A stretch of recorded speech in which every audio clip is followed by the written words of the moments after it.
Hey YouTubers, I got my love letter. Let's have us another Bible study. And I want to talk about Easter. So let's go to Acts 12. Now about the time Herod the king stretched forth his hands to vex certain of the churches, which is to persecute, is what vex means. And he killed James, the brother of John, with a sword. And because he saw that it pleased the Jews, he proceeded further to take Peter also. Then were the days of unleavened bread, which would be Passover. And when he had apprehended him, he put him in prison, and delivered him to 4 quadrants, that's a whole bunch of people, of soldiers, to keep him, intending after Easter to bring him forth to the people. Peter therefore was kept in prison, but prayer was made without ceasing of the church of God unto for him. Okay, now let's just take a look at Easter itself. You have a sunrise service.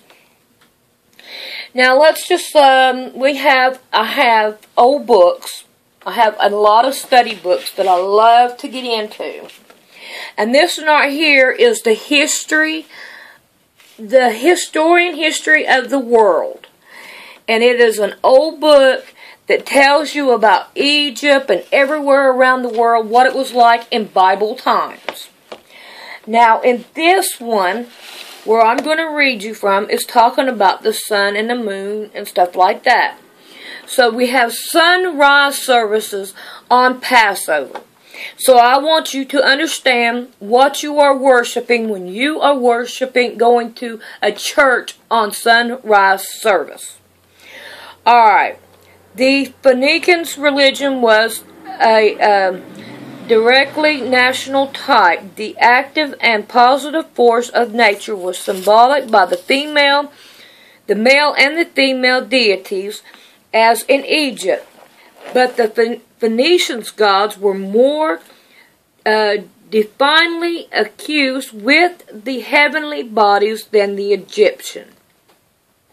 It is doubtful whether Otis and Isis, which is Istar, which is Easter, were primarily identified with the sun and the moon, but which was unquestionable the case with Baal and Ashtaroth of Phoenicia. According to the Sanchoniations, the proper title of Baal was Baal-Semen, Lord of the Heavens, or Sun. He was the principal physician divinity, and thus his name came to be equivalent to the supreme God, and is more frequently used in the sense than with the reference to his original character of the sun god. In this sense too, it is applied to other gods literally regarded as supreme. Melkortha, for example, is the belt of Tyre, and it is therefore different to distinguish the character and the attribute of Balaam, and of Belish from those of Coronis, or Anus, and Moloch, who were likewise identified with the sun. In a course time of the later characters so far prevailed over the earlier, that the sun became the object of separate worship, a process to which we find analysts in the religion of Egypt and Greece. Baal was also identified with the planet Saturn, which precedes over the rest, and was therefore their lord Balaam. The name Ashtar or Ashtar does not appear in early Greek writings. To them, the principal goddess of the Phoenicians is a parent or Venus Urania, the capsule, it is said to be a physician, but we can gather from it no hint of the primary physical or commercial character of the son of the goddess who bore it.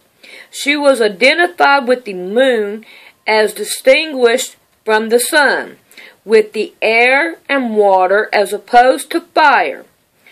Hercules says that the oldest seat of her worship was at Ascalon, and identifies her with the Babylonian Myra, Marthea, and the Altea and Altea of Arabian tribe.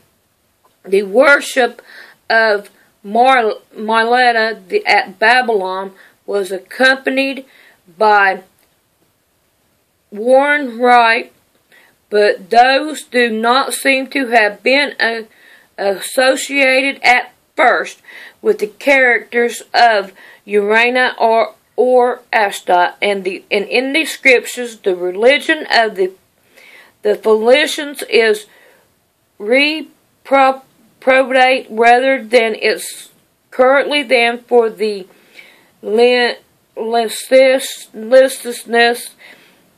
It was from the worship of the goddess Martyr at Babylon at the conception of mortal spread of the worship of Venus in Syria, Philadelphia, and Cyrus, training it to be impurity which form no part of its originality. Okay, now we did this one. Now these books are old, and I really do like them because they do give me a lot of information. Now I'm going to pause it for a minute and find the one in the encyclopedia. Okay, here we go. We got the encyclopedia. It's Ashtar, which is Easter. Susa, before becoming a residence of Persian king, was a capital of the kingdom of Elam. Inscribed extravagant at Syria proves, however, that around 1600 BC, the city is subject to the rule of the Chaldeans king of Babylon, which implies that the population henceforth include Babylon and Amaris. The Babylon goddess Ishtar featured frequently as Ishtar the queen and Ishtar the bride in the religion literature of the Babylonian. Ishtar or Easter being an Aramaic from the name, the first of the distinction means exactly the same as the Hebrew and Greek. Explored the Ashtar the queen similarities. Other names of Easter: Hadash Arabic, which occurs in the Hebrew text, goes back to Hadash, something other, a Babylon word meaning bride. Okay, so I read you all them, and I just touched on part of it, and that was the sun god. I didn't go into all the Easter stuff and all the magpie, and there's more to Easter than all that stuff. Okay, I looked up Easter in my Strong's Concordance, and it's 3957, 6453, 6452. The Passover, the meal. Teach of the Jewish Passover. To dance, halt, become lame. Leap, Passover. Now remember, the Jewish people do not go by the Torah anymore. They go by the Talmud. And the Talmud is a book of laws that they wrote. Let me look it up in the dictionary and I'll be right back. Here we go. The writing consisting of the body of early Jewish civil and religious law. And now they take the Talmud and they overdo it with the Torah, which it overrides. In other words, they say that if it's a law, you go to the Talmud first, and then you go to the Torah. So, therefore, they go by it. And it has a lot of false religion in it. And I hope I helped YouTubers to show you that Easter is not Easter. I wish I could take more time and go through the eggs and stuff, but A-star is the sun god, and it also represents the fertility god with the bunny rabbit, and I don't think God likes that. And let's do some studying before we go to do Easter or Christmas or anything like that to see if God really wants us to do it. I hope I helped anybody. I hope I did. If you have any questions or anything, I'll try to answer them the best I can. Thank you, tubers. Bye.